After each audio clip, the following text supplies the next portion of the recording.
بسم اللہ الرحمن الرحیم۔ السلام علیکم ورحمۃ اللہ وبرکاتہ۔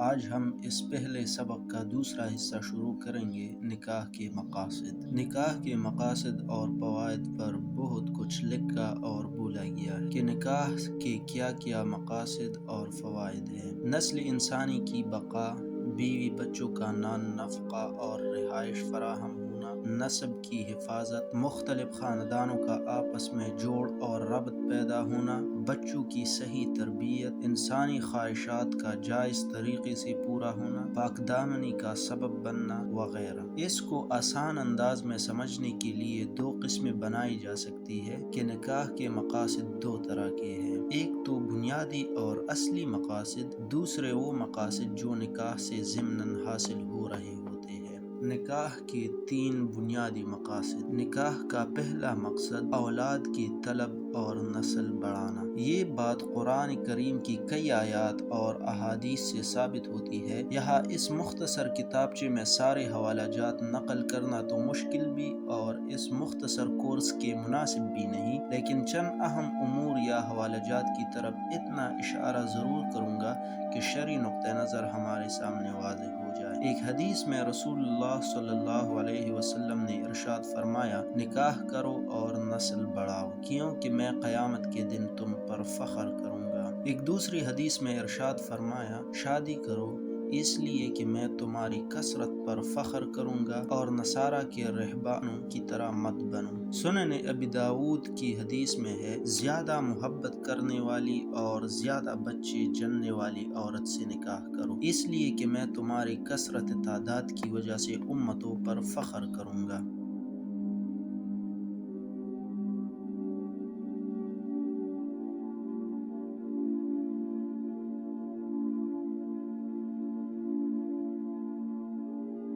نامرد کے لیے نکاح کرنا جائز نہیں۔ یہی وجہ ہے کہ اگر کوئی شخص اپنی بیوی کے اخراجات اٹھا سکتا ہے لیکن وہ اس کے حقوق زوجیت ادا کرنے کی قدرت نہیں رکھتا تو اس کے لیے نکاح کرنا جائز ہی نہیں ہے، کیونکہ اس سے نکاح کے اصل مقاصد حاصل نہیں ہوں گے، نہ نسل آگے بڑھے گی، نہ بیوی کو اس شوہر کی وجہ سے عفت اور پاک دامنی ملے گی، بلکہ اس کو اپنی خواہش پوری کرنے کے لیے ادھر ادھر دیکھنا پڑے گا۔ جو مرد بیوی کا خرچہ نہ اٹھا سکے اس کے لیے نکاح کرنا جائز نہیں۔ اسی طرح جو مرد بیوی کا ضروری نفقہ نہیں دے سکتا، اگر اس کو اس کا یقین ہے تو پھر اس کے لیے نکاح کرنا جائز ہی نہیں۔ قرآن کریم میں اللہ تعالیٰ کا ارشاد ہے، اور چاہیے کہ بچے رہے وہ جو نکاح کی قدرت نہیں رکھتے، یہاں تک کہ اللہ تعالیٰ انہیں اپنے فضل سے غنی کر دے۔ بانجھ عورت سے نکاح کرنا جائز ہے، اس کے مقابلے میں جو عورت بانجھ ہو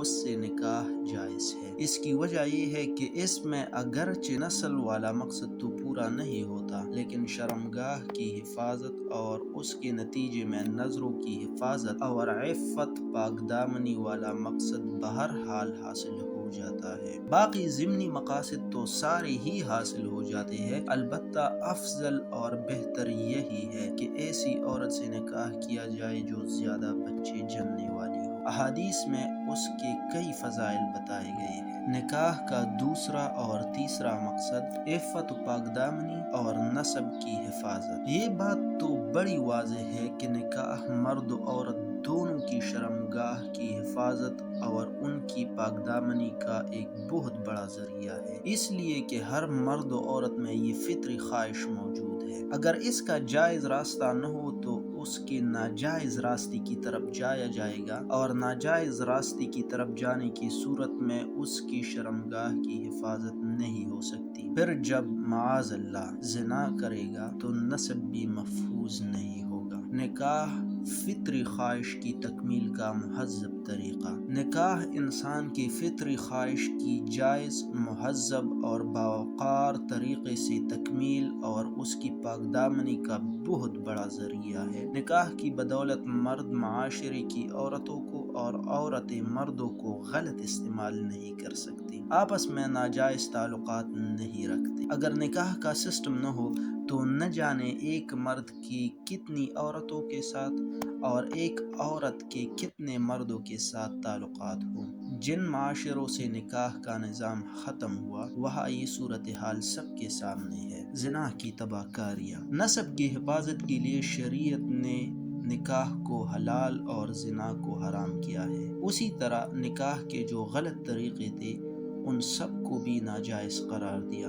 ان میں سے کسی ایک میں بھی مسئلہ ہو تو نسب کی حفاظت نہیں ہو سکتی۔ آسان الفاظ میں یوں سمجھیے کہ جس معاشرے میں بچے نکاح سے پیدا ہو اس معاشرے کے بچوں کا نسب محفوظ ہوتا ہے، اور جس معاشرے میں بچے زنا سے پیدا ہو ان کا نسب محفوظ نہیں ہوتا۔ اسی لیے کہ شریعت اسلامیہ زانی سے بچے کا نسب بھی ثابت نہیں کرتی۔ زنا سے پیدا ہونے والے بچے کی نسبت اس کی ماں کی طرف ہوتی ہے، زانی اس کا باپ نہیں کہلا سکتا۔ پھر جس معاشرے میں زنا عام ہو تو وہاں اس بات کی بھی کیا یقین دہانی ہے کہ کون سا زانی کس بچے کا باپ ہے۔ قرآن کریم میں اللہ تعالیٰ کا ارشاد ہے، اور زنا کے قریب بھی مت جاؤ، بے شک یہ کلی بے حیائی اور بہت ہی برا راستہ ہے۔ نکاح اور girl friend boy friend culture میں فرق۔ گرل فرینڈ سے تو جب تک یاری ہے پیسے لٹاؤ، جب مطلب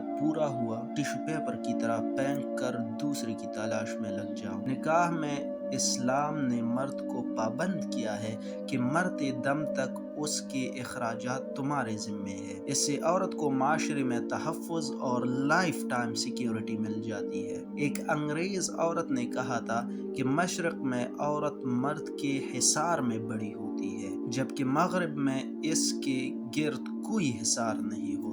اس لیے مشرق میں عورت کی بڑی عزت و حیثیت ہے اور مغربی معاشرے میں عورت کی کوئی خاص اہمیت نہیں۔ بحیثیت مسلمان ہماری ذمہ داری ہے کہ ہم نکاح کے لیے ماحول کو سازگار بنائیں، نکاح کو معاشرے میں آسان بنائیں۔ جتنی کم سے کم رسومات ہوگی اتنی ہی نکاح میں آسانی ہوگی، جتنی رسومات زیادہ ہوگی اتنا نکاح مشکل ہوگا۔ زنا کی سزا۔ چنانچہ احادیث میں رسول اللہ صلی اللہ علیہ وسلم نے زنا کو کبیرہ گناہوں میں بھی بہت بڑے درجے کا کبیرہ گناہ قرار دیا ہے۔ یہی وجہ ہے کہ شریعت نے زنا کرنے والے کوارے مرد اور کواری لڑکی کے لیے 100 کوڑوں کی سزا رکھی ہے، اور یہ سزا کسی عوامی جگہ پر عوام کے سامنے کھلے میدان میں دینے کا حکم ہے تاکہ لوگ اس سے عبرت حاصل کریں۔ اور اگر شادی شدہ مرد یا عورت زنا کرے تو پھر ان کو تو پتھر مار مار کر قتل کر دینے کا حکم ہے۔ شادی شدہ مرد و عورت کا زنا انتہائی گھناؤنا عمل ہے۔ علامہ ابن قیم رحمۃ اللہ علیہ نے لکھا ہے کہ زنا کی وجہ سے نسب میں اشتباہ پیدا ہوتا ہے، اور نسب کے اس اشتباہ کی وجہ سے باہم ایک دوسرے کی مدد، صلہ رحمی اور دوسرے تمام معاشرتی امور متاثر ہوتے ہیں۔ گویا زنا انسانی نسل کی تباہی کا ایک ذریعہ ہے، تو یہ بھی ایسا ہی ہے گویا کہ انسانیت کو قتل کر دیا جائے۔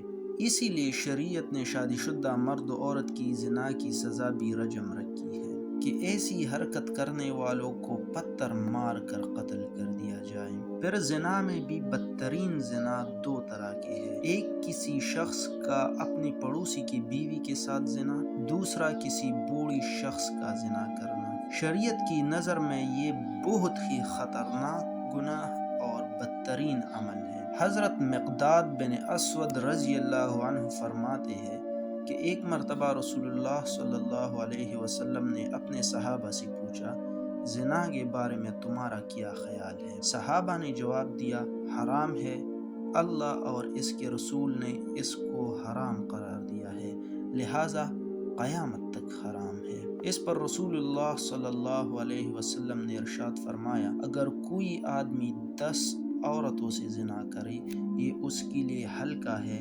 بنسبت اس کے کہ اپنی پڑوسی کی بیوی سے زنا کرے۔ رسول اللہ صلی اللہ علیہ وسلم نے ارشاد فرمایا، 3 لوگ ایسے ہیں جن سے قیامت کے دن نہ تو اللہ تعالیٰ کوئی بات کریں گے، نہ ان کو پاک کریں گے اور نہ ہی ان کی طرف نظر کریں گے، بوڑھا زناکار، جھوٹا بادشاہ اور تکبر کرنے والا غریب۔ نکاح کی راہ میں رکاوٹ۔